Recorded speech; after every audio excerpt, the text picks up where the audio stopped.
get started. Hopefully there aren't a couple of stragglers coming in. What's up, bitches? I'm the one person that can do that joke. Y'all want to force me being mansplained? Gay mansplained. We're going to get ready for the Thunderdome, people. This is going to be fun. My name is Ryan Salinas, and for those that don't know me, I have a couple of brands. I have a marketing brand, Red Media Lab. My photo booth company is Urban Events. My personal brand, and then I just started a new lower end brand called the Cosmo Booth. And if anyone wants to chit chat about any of those later, or why I do things and split them up, I'm more than happy to do that. We've had the podcast for going on 5 years now, and there's been, we have hundreds of episodes and hundreds of hours, and I think it's kind of fun that I get to live in people's heads, and I'll get a random message once a week that says, oh my god, I just did this that I listened to 2 months ago or what have you. And it's really nice to be able to have people tell me the change that we're affecting on people's businesses. So I absolutely love it whenever people text me like, hey, I just made this change, so please always send those. That every now and then I'm like, shit, I don't want to do this anymore, and then those kind of things kind of keep us going a little bit. What we're going to do first is I'm going to talk about team building and creating a team. So one of the things that we do is rather large events that take a lot of staff to accomplish. This particular event was Formula One in Austin, and we had about 18 people, and this was just the first shift. So we didn't have a time to get a photo with everyone. And then on top of this, there was a road crew going on, one of which was operating here in Vegas, and we had a nice little mishap where someone fell off a 360 and completely broke it. So I talked about that on one episode. Oh no, our 360, it's broken. So that one was a very hectic weekend. This particular weekend in general, the revenue was about $175,000. So most definitely a lot of money crammed into 4 days.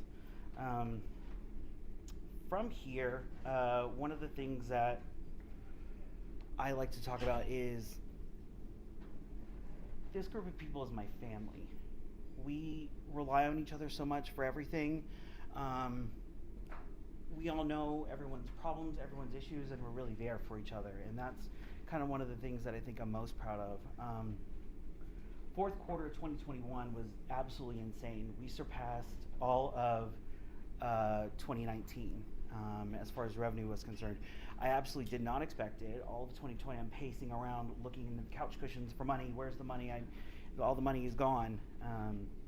So that was most definitely not expected to have that great of a fourth quarter. Fourth quarter, October, November, December was beyond insane. We had so many events, the revenue was through the roof, and we absolutely did not expect it. So we had to build a team rather quickly. And one of the things that I did was, actually, the one on the left is my little brother, John Paul. And he helps me run San Antonio, and then the little one in front is Andres. He helps run San Antonio and Houston, Dallas as well. Those two pretty much hold the fort in Texas. And actually John Paul told me on one weekend, he goes, I fell asleep, he goes, and I dreamed I did an event, but I didn't do the event. There was just so many things happening. So they're like dreaming of working whenever they're not working. So one of the things that I said was, listen, we can't do a Christmas party. There's absolutely no way we can do that because it's just so busy. I said, and I gave them the option. I was like, what do y'all want to do in January? Do you want to do, dinner on a river walk? Do you want to do this? Do you want to do that? And I was like, well, what about if we did a cruise? And everyone was absolutely, let's do a cruise. So I took my team on a cruise. We had such a good time. So actually, on the slide before, we did Houston Chevron Marathon. That was on Friday, Saturday, Sunday. Our cruise left out of Galveston on Monday, so I kind of timed it just perfectly. So they were all about working really hard and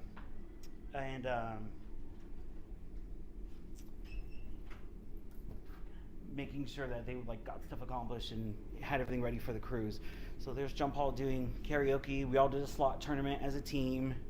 and everything was paid for. So it was all the food. I paid for excursions, or effectively whatever they wanted, just charged to the room. And by the way, it wasn't really that expensive. I think we took about 12 people total. So we had such a blast. Those two are right hand, and they're like brother and sister. So they took the little brother and sister we're going on vacation pose. So this was such a great team building activity. Casey, she's kind of like my number one admin, and she lives in South Dakota now, so she doesn't get a chance to interact with the team unless it's at like huge, massive activations. So it was nice for her to be able to get to know, everyone. So right now we're gonna play a little game. How many are teachers in the room, just by chance? Okay, you two, if you know this, please do not reveal it. We're gonna play a little game right now called the Green Glass Door. So what we're gonna do is, everyone, we are going to a party, and you can bring something to the party through the Green Glass Door. So I want to go around the room and have everyone tell me what they're bringing to the party. I'm going to bring, we'll start with you. I'm going to bring kittens to the party. What are you going to bring to the party? I'm going to bring, does it have to be like a tangible thing? Well, you can bring whatever you want to this party. I'm going to bring the fun. You cannot come to the party. What are you going to bring to the party? I'll bring the appetizers. You can come to the party. I'm going to bring fruit. You cannot come to the party. I'm going to bring confetti. Confetti? You can come to the party. I'm bringing tequila. You cannot come to the party. What are you going to bring? You're bringing beer? You can come to the party. I'm bringing chaser. Chase? No, you cannot come to the party. I'm bringing puppies. You can come to the party. I'm bringing a photo booth. You can come to the party. I'm bringing a smile. You cannot come to the party. I'm bringing rocks. You cannot come to the party. I'm bringing my dog photo. You cannot come to the party. I was bringing gifts. You can't come to the party. Fireball. You can come to the party. Over tequila? The audacity. I'm bringing a friend.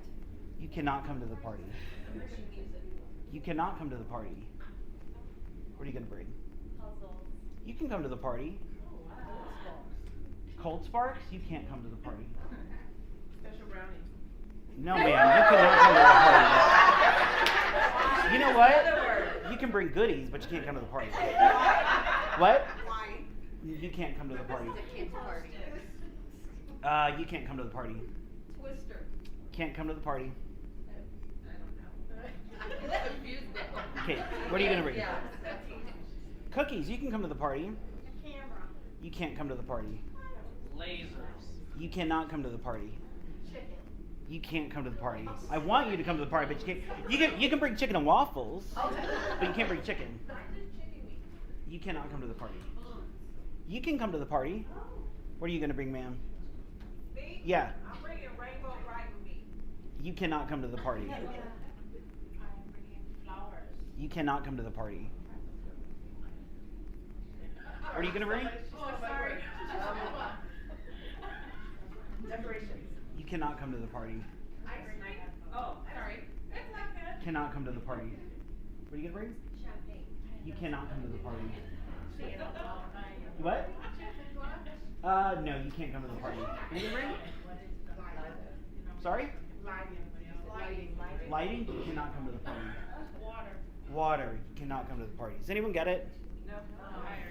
She already got it. So what we do is whenever we do group interviews, this is something that we do to start off the group interview. It's a nice little icebreaker, and it gets everyone kind of relaxed a little bit. So the trick to Green Glass Door is the double letters. So, the double letters. So you can bring a puppy, but you cannot bring a dog. So the whole thing is to get people to kind of think analytically and think outside of what actually is happening. So Einstein always said you can never solve a problem on the level of which it was created. So that's kind of what you're looking for. One of the things that we did was we want to make sure that everyone has, whenever we do our group interviews, we want to make sure that they're thinking outside of certain things. funny enough, one of the things that they were doing on the cruise was Wordle. Have y'all played Wordle? yeah. I cannot handle it. Please do not talk to me anything about Wordle. I cannot add one more thing to do. But the attendant, they were all playing together, and the attendant that I did not think was going to get it, he was the first one to get 3 back to back to back. I was like, wow, this makes so much more sense now. So the thing is you can have people that are fantastic on paper. There was one particular attendant that we had. She was perfect on paper. She had the job. We took her to the group interview. She was controlling. She was demanding. She was rude to all the other people, absolutely not respectful to anyone else that was around her. It was her way or the highway, and we didn't hire her. But had we not had that group interview, that was kind of the barometer that which we use. I always like to do group interviews just because we're a social business. Everyone needs to be social. You need to be able to get along with everyone. So that's one of the things that we do for that. So that's the first part, is whenever you have these foundational employees, you want to make sure that you're hiring social people. The social people is, yeah, sure. By group interviews, is it your team and one person? No. Or So, and I'm not really going to get into this whole thing, but the way how it works is we have a particular interview question sheet. There are 3 people that are a representative from our company that are at the group interview. There's one person that is the role of the moderator.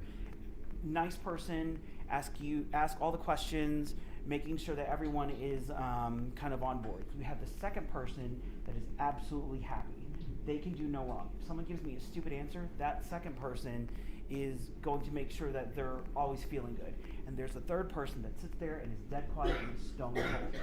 You want to make sure that you're going to have all these 3 different people that are representative of most likely who your clients are going to be. So what I want to do is I want to see how that person is going to react to a happy person. I want to see how that person is going to react to a stone cold person. So those are the 3 things, the 3 people that we have from our company representing that panel. And then whenever we're hiring other employees, all those other people are in the room. So if we do, 5 or 6 people, all those people will be in the room. Typically we'll hire about 2 out of that. So great question.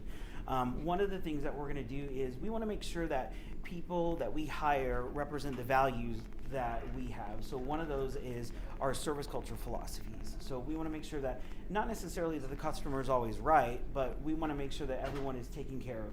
After every event, so we have a Monday meeting with the entire team, and then we have a daily 8:15 stand-up meeting with most of the full-time staff. And with that one, what we do is talk about the events that happened previously, and we'll get to the questionnaires and stuff later. But I want to make sure that the one question we ask is, who was the client? Were they happy? That's it. I don't care about all the other technical things that happen. I don't care about, there was a loaded issue, there was a power issue. I had a client that we just did at Allegiant. We showed a hi, we're here. The event's tomorrow. So we had to be sure and mitigate that. So I don't care about all those other things that happen. Were they happy? End of story. Next thing that we do is make sure that we provide the tools, the training, and the resources that everyone has. We do a lot of hospitality training. One of the big hospitality training things that we do is making people feel special. I happen to be really good at making people feel special, even when I don't know someone. Whether that be a gift, whether that be a note, whether that be an email, whether that be just a quick text that I send someone. And typically women are more empathetic, so it's easier for y'all to identify with others just on that particular level. So I think that that's something that you absolutely have an advantage of. One of the early episodes, we talked about how I am with my clients, especially like the long-term ones, like food and beverage managers or director of sales, what have you. I'll chit chat with them. Hey, do you want to go to dinner? Hey, you're off today. Let's just go get our nails done. Go get a pedicure or something like that. So then you just can do things like that. The problem is people focus so much on selling, and it absolutely has nothing to do with that. All it has to do with is the relationship with it. So the relationship of solving a problem and then making sure that everyone feels special and taken care of, even whenever you're super crazy busy. There is a note that I got from a bride a long time ago, and every time she called, she knew that there was a lot going on. And in the note that she wrote me, she goes, I knew that you were busy, and you never made me feel that I was imposing or taking away from her day because she was still important to me just as everyone else was. The next thing that we do is we want to make sure that we're identifying our associate strengths. So I talked about a previous company that I had. Our logo was 3 dots. It was a flower dot, a lighting dot, and a furniture dot. And whenever we were in our interviews, we would ask the question, this is our logo. If you had to add a dot, what would that dot be? And you will be surprised as to what people would say. There was one individual, he was a fantastic graphic designer, and to this day, I've never had a designer better than him. Funny enough, he would smoke a little weed, get a little high, and then pop out with the most amazing design ever. I was like, do I need to buy you weed? What do I need to do? I've always, and Ismail and I have had this conversation, if money solves a problem, it's not a problem. So do you need money? What are the resources that you need from me to make sure that you're accomplishing whatever it is you need to accomplish? Funny enough, he did a catalog for me. So we did this is back when I did flowers. We did a huge photo shoot for flowers, and he got a little high and did the most amazing design ever. And funny enough, I actually came across it not too long ago. And the next is also identifying people that want to progress within your company. I have set up a nice little infrastructure to where there's room for people to grow, there's room for people to do whatever else is they want to do.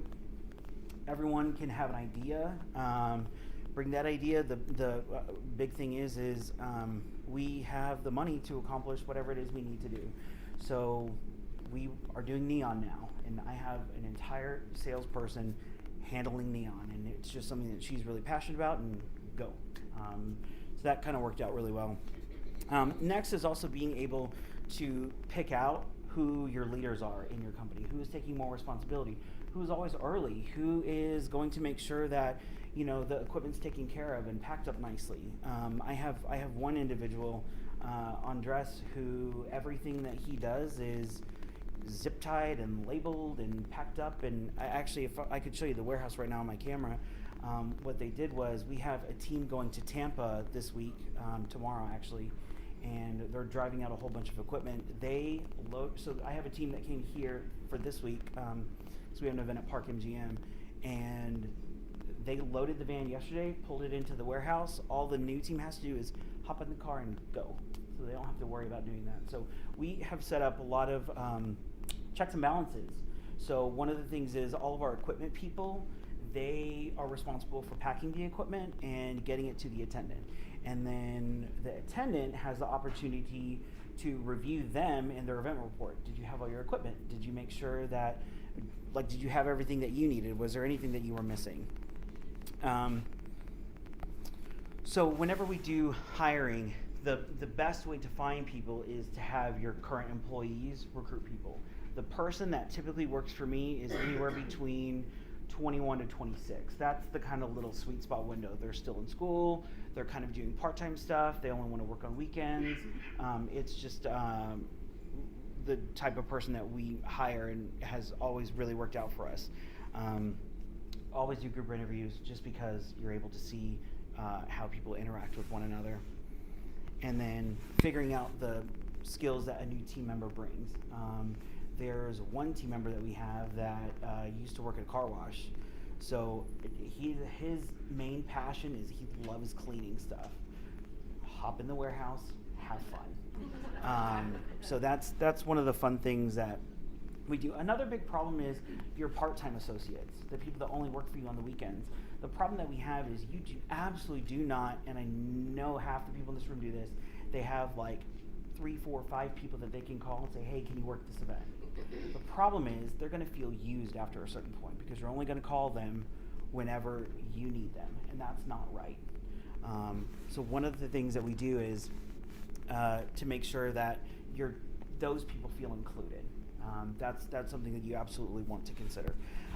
The big question that I get is when to hire someone. And that is a very difficult question. However, I believe that you should hire someone right before you need them. So if you know you're going to have a busy October, November, December, August, you need to start looking.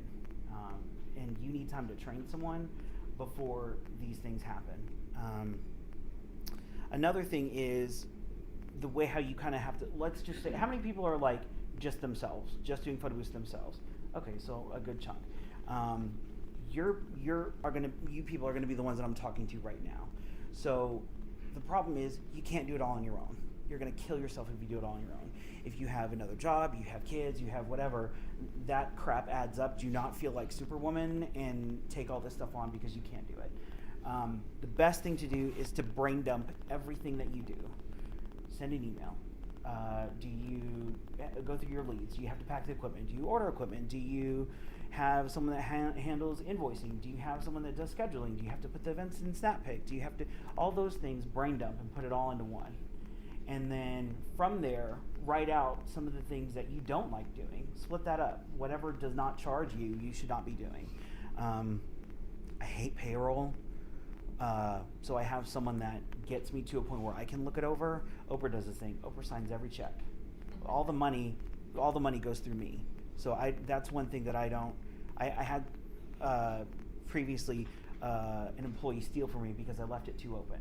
I'll never make that mistake again. I sign every check, push every button where money goes out. But I have one person that checks all their hours. This person didn't clock in, this person screwed up, this person did whatever. So we always make sure that those things she takes care of before she hands it over to me, and then I do the final. Figure out the tasks that you don't like and split that up. After that, figure out what the per hour is on that. So typically a lot of this stuff can be done virtually. So what you'll do is you'll have someone come in and handle all your leads. If that is something that is, weighing you down. I had a cake person that I was doing consulting with, and she's like, I hate doing proposals. I'm like, why? That's like printing money. Like, I love doing proposals. I love figuring out all that stuff and sending it out. That honestly was the hardest part that I had letting go of, was the proposals. But we have a pricing breakdown, so she's can do 10, 15, 20% discount on particular days, peak, off peak. My pricing is super complicated and really annoying. I also have a revenue director, so she handles all the pricing for me. She manages all the pricing for every particular experience we offer, how many hours, the money that it takes to go in it, whether it's a local event, whether we have to travel for it. So I have this huge, ridiculous, spreadsheet where I can hand off to a virtual person, and then she goes in whenever the leads come in and figures out if we can accomplish that or not. So again, next with the part-time staff is, they're going to be the first people that you hire. They're the people that you're going to need to bring in every now and then to do events that you probably shouldn't be doing. I will say this, everyone on our part-time team knows they can sell. Everyone that works for me knows they can sell. I want them to be able to sell beyond these four walls. They need to make sure and feel empowered as to what they're talking about with the client. They're like, well, Ryan, I don't know pricing. Not a problem. Your job is not to handle the pricing, that's someone else's. Your job is to help someone, this is how the 360 works. This is what the guest experience is. This is how they get it. These are the things that can be customized. We can do a call to action on a microsite. All those things are things that they do know and know confidently. That's half the problem. You want to make sure that I had an attendant, I will never forget this. The dude was dumb as a box of rocks, and he was at this event, his iPad stopped working. Granted, he was really good looking, so he had that going for him.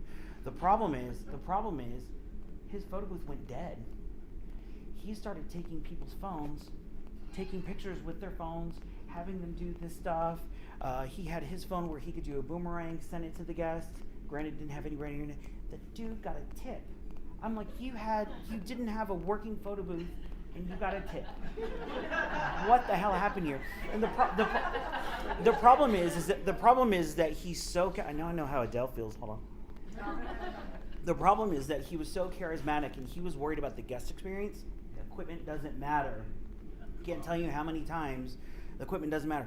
What camera do we use? What this do we use? I don't give a shit. Use your damn phone. Phones nowadays are just as capable of taking large-scale photos, just as a larger camera is. And especially if people are only going to post it on Facebook. They're not printing, a billboard on this stuff, so it really doesn't matter. The big thing here is effective communication. So I want to make sure that even my part-time team feels comfortable with my full-time team. So one of the first things that we use is Slack. We have a weekly meeting Slack that goes to the entire company. We have a daily stand-up channel where only daily stand-up people go to. There's a Harry Potter channel where everyone shares Harry Potter memes and just kind of like see fun stuff. And the problem, or not really the problem, but well, yeah, I guess the problem with individual text messages is that it gets so lost. Well, where did I put that? If you work everything into Slack, even the stupid stuff, the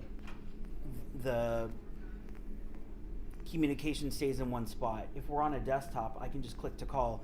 Hey, we all pop in a meeting real quick. So it's just kind of the equivalent of walking into someone's office. Everyone on my team that is, where am I on time? 20 minutes. Whenever I have individuals that are working remotely and they're working from their desktop, I always make sure that those people have like headsets. They have things that they need. They have, it's called a stream deck where you can just push a button and then it pops in different commands and all that stuff. I always give them all the extra fun stuff just to make their life work a lot easier. The great thing about things like Slack is you can attach certain apps like Zoom. So, hey, can you hop in a minute? Do /Zoom, send, pops in a new meeting. Those meetings are recorded and saved into Slack as well. Next is Trello. We're actually phasing out of Trello, but Trello was a good way of kind of keeping files and all that other stuff intact in one spot. What we've moved to is Notion. So I'll get more in depth into Notion in a second. But with Notion, we're able to have a whole company portal. So we call it Urban Wiki. So everything that everyone would need, have access to, is all on that particular portal. And it's all connected and stuff. And then next is Dialpad. So all of the full-time staff have Dialpad numbers that's connected to the main line. So if someone needs to contact someone and they know their extension, it rings to their phones.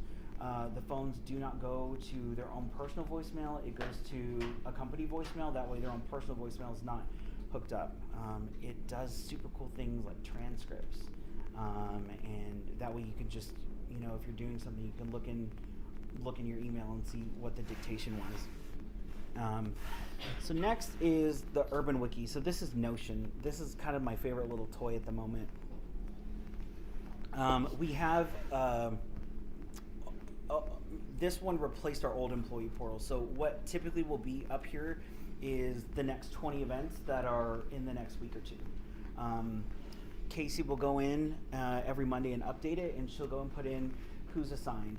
We do our event meetings every 2 weeks, where all the staff comes in a meeting, and it's our scheduling meeting, and that's the meeting where everyone will say, hey, I can work this, no, I can't work that, I want to be off, whatever. So if there's multiple people, we'll put that into the employee portal so everyone knows what they're doing whenever they work. One of the things that I have with my system is an event report that is attached to the booking system. It's a separate questionnaire that's done that pulls all the information out. So if a client sends in a questionnaire, it automatically updates to the event report, so I don't have to babysit and copy paste, and I don't do any of that stuff. So it gets the client's information to the attendant that's actually servicing it rather quickly. One of the big things that I absolutely hate doing is planners.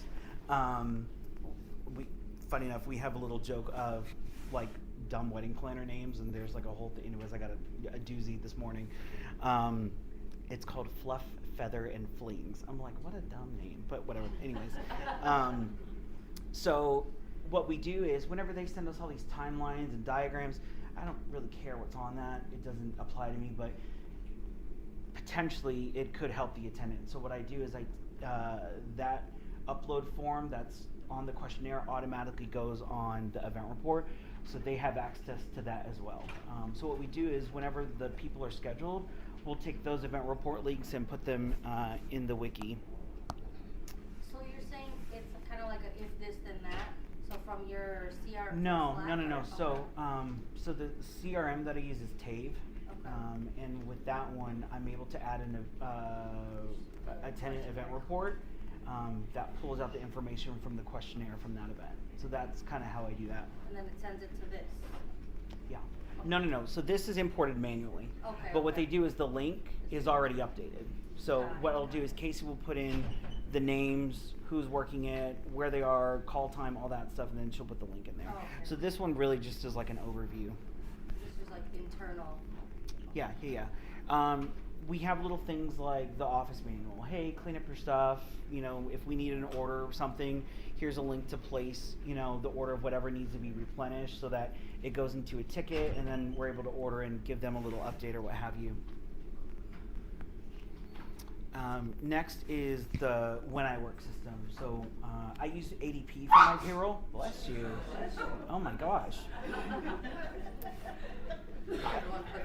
I use ADP for my payroll system, and When I Work is the tool that we use to clock people in and out. Previously, we were using Square, but that really didn't work out well because I was never able to see who is actually currently clocked in at the moment.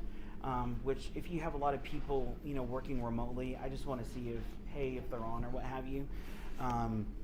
So on there, you'll be able to see employee activity and kind of click on there. But the problem is that we operate on, you know, a decent amount of apps, and I want to make sure that everyone knows how to use this stuff.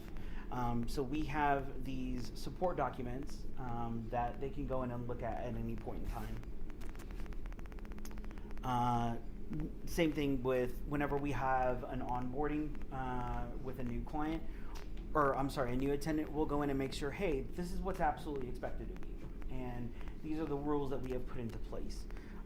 One of the things that we do with our salaried employees is I wanted to make sure that they are benefiting somehow from all of this. So the support staff that's salaried at the office, they're being judged by not only the clients, but by their attendance. So that's where the attendants can rate the people that are sending them out their equipment. And the big thing is those particular two individuals at the office don't really work events. Yes, they do events, but they don't really work. So what I want to make sure of is that they're responsible for training those people. So all the attendants every Monday get sent out a client satisfaction that goes to client satisfaction. Those are super important because the two office people are responsible for the people that work for them.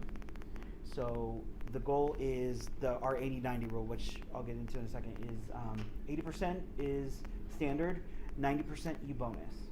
So the month doesn't matter, the quarter matters. So for the quarter, if everyone achieves 90% client satisfaction, they bonus 1% of total revenue from that quarter. So it's a hefty check I have to write to two people, but it's absolutely worth it because everything gets done correctly. And I really don't have to worry about the micromanaging of all this stuff. Sorry? Next is employee pay. If I have another person tell me when am I going to get paid, I'm going to put a bullet in my head. I absolutely hate messing with this stuff, so what I do is I just refer them to this. This is the pay period, this is the pay date. So if you worked on this day, this is when you will get paid. That's one of the big things that I get asked a lot. ADP has its own app that they can check into to make sure that, hey, these are the hours that I got paid for. They can connect it to their When I Work to make sure that, you know, everything was reconciled correctly. Another thing that gets installed next month is there is an app that ADP uses where if you work, you can get paid that day. So the attendant can click in, doesn't cost me anything. The attendant can click in and request up to $200 of their check early if they need to. So it's this app that checks how much money they've historically made, and they're able to pull out a couple of $100 extra if they need to. So that's kind of, we try and keep people away from like predatory loans or, you know, cash advance places or stuff like that. So I want to mitigate that stuff because the way how it works is we're kind of small but still kind of big. So if I have someone previously that says, oh crap, you know, I'm running out of money, I would just hand them, you know, here's a couple $100 or something like that. Whereas now it's just like me giving them that money. They don't get charged extra for it. I think it's like $5 or something for an extra $200. So it's absolutely worth it. So that's just the equivalent of me going in and, hey, here's some extra money if you need it. Does the ADP do for like 1099s or? Yeah, do you absolutely. do- Yeah. So I have 1099 people that get paid through that as well, and it just runs through the same payroll period. Yeah, good question. Another thing is our design system. So I have a team that is doing all of our promotional videos. We're in the middle of a huge website rebrand.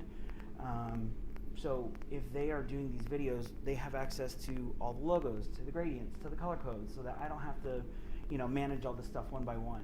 And I really appreciate that they have these resources that they need. This eliminates my phone ringing. I hate it when my phone rings. Don't call me. I want to make sure that they have the ability that they need to get the stuff that they need quickly. We're actually about to build out some passwords that everyone have access to. One of the things that I do is Skillshare. So we have a company login to where if anyone wants to learn anything about anything, they have the Skillshare login. We have a masterclass login. So all that stuff all those resources are free to them. We want to make sure that they have all the tools that they need to get whatever information they need quickly. Next is removing obstacles. So it is my responsibility as the business owner, as the main leader, to make sure that they have everything that they need to succeed. If they are missing things, that's my fault. That's on me. We were doing a lot of 360s at the moment, and typically everyone has SUVs. On the off chance someone doesn't, if there was multiple ring lights and a 360 and all that other stuff going out, those things wouldn't fit in people's personal cars. So they were like, well, we can't fit all this stuff. I was like, well, go buy a van. They're like, what? I was like, go buy a van. Here's the credit card. Go buy a van. So Andres, he's the car person because that's his passion. He went looking for cars, found a car, bought it the next day. So those are the things that they can't do their job right. That's on me, and I have to get them the equipment and the tools that they need to accomplish those things. Same thing with an office. We have, so our business model, whenever we open up a new location, there's storage units in every city. We have a process for the equipment that goes in, the particular sizes. We know how everything fits in every location. So there was an instance where I had to fly to Dallas. I didn't have to have anyone meet me because all the equipment was there. We all have smart locks, so you can click the lock to your phone and then it pops open and then you're good to go. So all of those things are very helpful. Another thing is accountability. I'm held accountable to my team, and just as they are held accountable to me. So if they are missing something, that is absolutely my fault. If I typically can get a little busy and they don't give me the things that I need or they need from me, we have in Slack we have Kyber.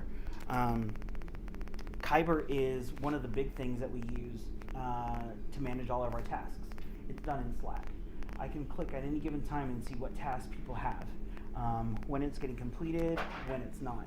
Another thing that we're doing is we're moving all that stuff over to Notion from Trello. So in about 2 months, Trello will be entirely gone. Another thing that we use Notion for is we're creating a whole support document. So anyone that has an issue with TAVE, I'm recording videos of me doing stuff. Hey, this is what you do with a lead that I got an event in London. I'm not flying to London for this. So here's how you reject that. And I have the way to reject it to where we do it in 2 clicks. All those support videos go into Notion to where it's searchable. So God forbid Casey leaves me. Whenever she does, the next person will come in and then I'll be able to train that person with all the videos that I did for her. So it's putting those things in place for whenever we need to move on.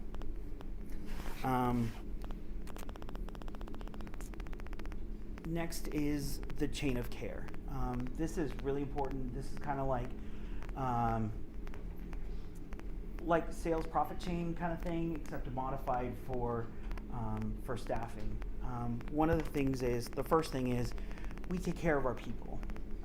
That's the big thing here, is I don't want anyone to feel like it's not my problem. That's also a character flaw of mine, is I take on a lot of other people's problems as my problem. But I think that's one of the things that makes my staff super loyal, is they feel that I care enough to help them with whatever it is that may be. Next is our associates take care of each other. So everyone is watching out for one another. No one has ever yelled out, "That's not my job." If anyone did, I'd shoot him in the back of the head. It's not going to happen. Execution style. Look at the wall. Get them high first. Right? She said, "Get them high first." The associates take care of the business. They do not see it as me. They see it as its own entity. They are responsible for bringing business in because that gives them work. So they're very happy with making sure that everything, works smoothly. And especially if anything happens, you want to make sure that all that stuff is taken care of. And then the associates take care of the customers. If you have a happy worker, pretty sure you're going to have a happy customer. That's just kind of how that operates. They are all very personable, very easygoing. They adapt to change really well, and those are just kind of qualities that you kind of get lucky with. So it's super hard to find good people. Right now, I'm lucky I don't have that particular issue. But yes, and then the bottom line takes care of itself. So one of the things that will happen without question is whenever we are at events, I have 2 attendants that if they go do a roaming, they will bring back more events. It happens every single time. So I want to make sure that those people are trained really well to make sure that they're not necessarily doing sales, but problem solving. So, we have this event at the Aria, but, we only have this much space. Well, they know what photo booths take up most space or not, so they're going to be able to give them recommendations on what they can do. I had one attendant, Jesus, this was an event in Mandalay Bay. A client paid us an obscene amount of money to be there all day for their trade show, taking photos of dogs. That's literally all it was. And what it was is, it was a vet company that was purchasing other vet companies and absorbing them into one thing. So I was like, give us some talking points. That way he can be knowledgeable enough to talk to passersby. Whenever the lead gets a little warmer, he can transfer it off to someone, from the company. He was spouting out wrong information. He was there saying stupid stuff. They're like, "Oh yeah, they'll write you a check on the spot." I was like, "No, they won't. Like, stop saying this stuff." I got a call the next week. They said, "He was so great. Can we use him for next event? $15,000 for a 3-day gig." And he was spouting off wrong information. I'm like, how is this happening? Like, I don't understand it. And then on the cruise, he goes up to do a karaoke song, butchers it. The whole room is standing and clapping for him. I was like, how is this happening? I will never understand it, but that just really goes to show how, confidence can get away with anything. Hashtag Tinder swindler. Did y'all see that? Yes. How dumb. A gay would have clocked that quick. So anyways, you as a leader should be comprised of 10 things. The first thing is accountable. Absolutely, I'm accountable to everyone, just as they're accountable to me. Next is focused. No matter how busy things get, no matter how stressful, I always have to make sure that my eye is on the ball. People react to the energy around them. If I'm stressed and freaking out, everyone else is stressed and freaking out. If a bride is stressed and freaking out, everyone else is stressed and freaking out. If the bride's cool, no one gives a shit. Same thing with you. If you're, cool, calm, collected, maybe confused, that's all right.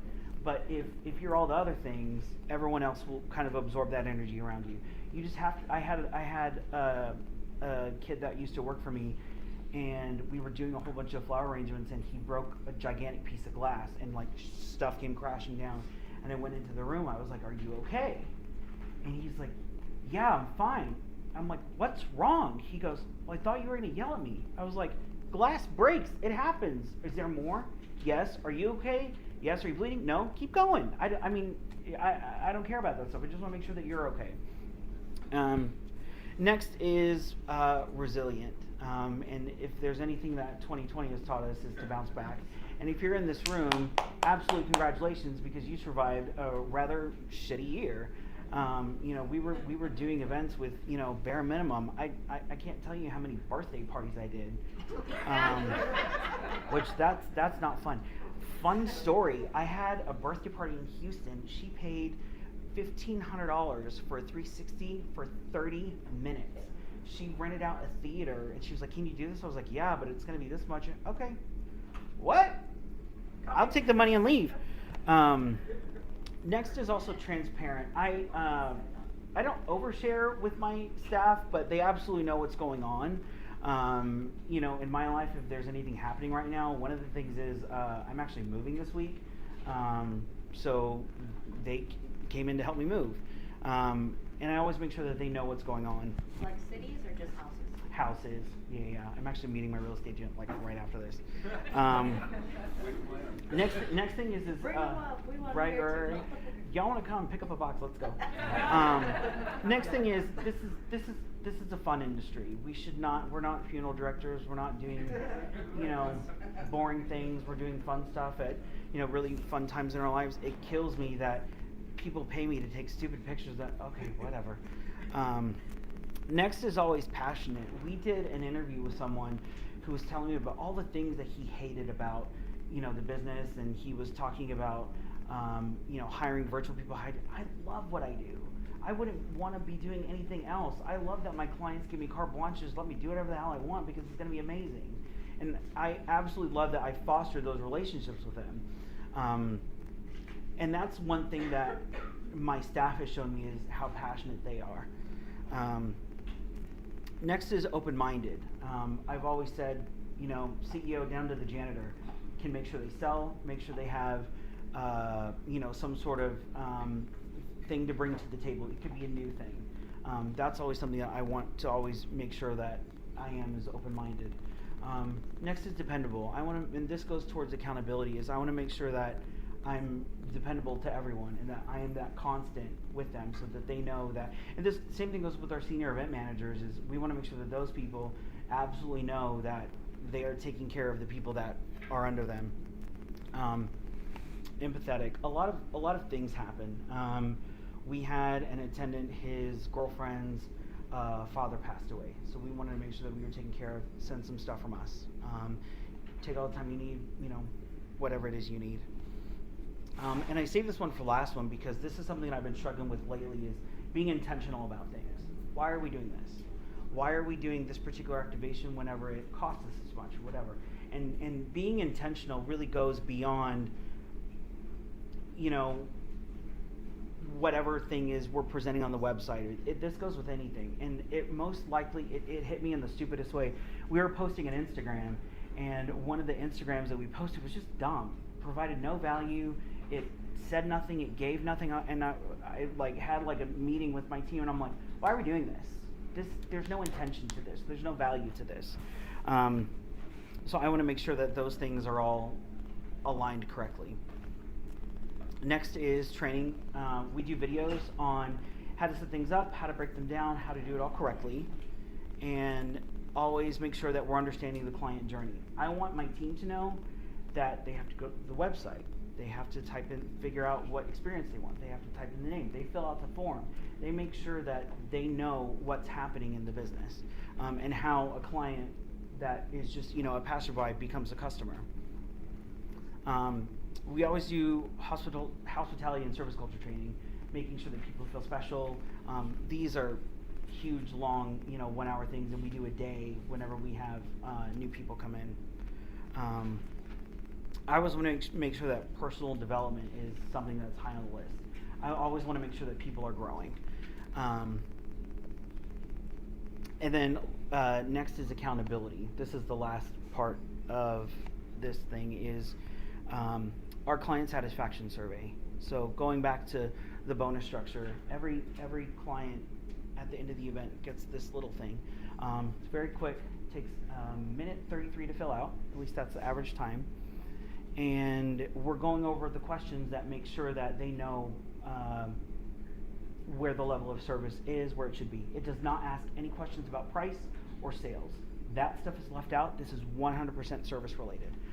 It's really hard to be like, oh, well, how fast were people responding? I don't care about any of that. I want to know about the event itself. So it's really hard to kind of break away from that. And then the same thing with the attendant event reports.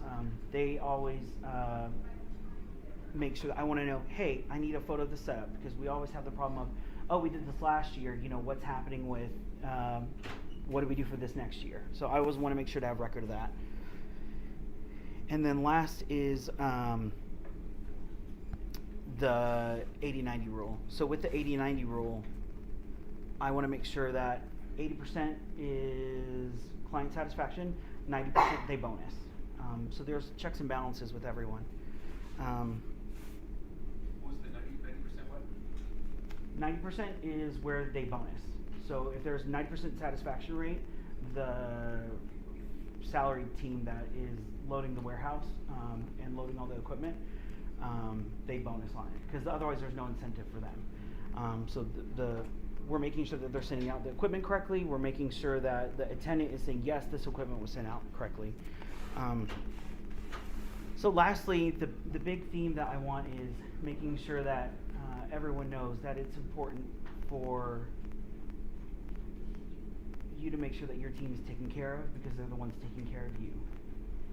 And whenever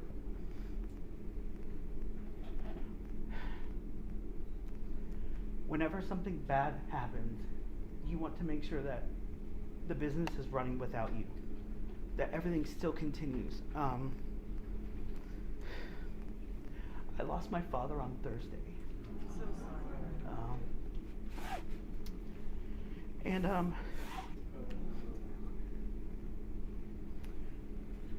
My team took care of me. They absolutely did everything they needed to. They asked me 2 stupid questions, and that was it. But it's whenever things go wrong that you want to make sure that all this stuff is in place already.